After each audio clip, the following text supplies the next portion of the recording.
महाराष्ट्राची कुलस्वामिनी तथा शक्ती देवता श्री तुळजाभवानी मातेच्या शाकंभरी नवरात्र महोत्सवापूर्वीच्या मंचकी निद्रेस मंगळवारी 31 डिसेंबर सायंकाळी प्रारंभ होणार आहे।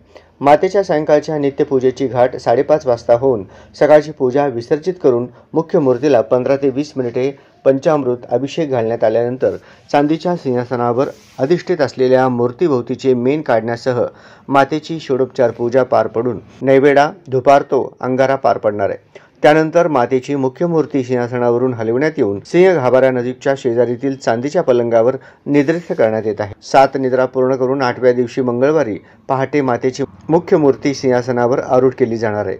त्याच दिवशी दुपारी 12 वाजता घटस्थापनेने शाकंभरी नवरात्र महोत्सवास सुरुवात होणार आहे। सायंकाळी मंदिर परिसरात मातेची छबिना मिरवणूक पार पडणार आहे। शाकंभरी नवरात्र महोत्सवाला छोटा दसरा म्हणूनही गणले जाते।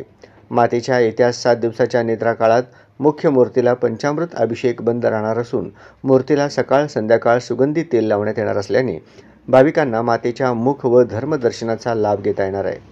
आजपर्यंत स्थानिक तिन्नती पुजारी संघटना एकत्रित येऊन मातेचा शाकंभरी नवरात्र महोत्सव साजरा करीत आले असून यावर्षी मात्र या सोहळ्याचे यजमानपद पाळीकर पुजारी संघटनेला देण्यात आले आहे। यामध्ये मंदिर संस्थान ही महत्त्वाची भूमिका बजावते।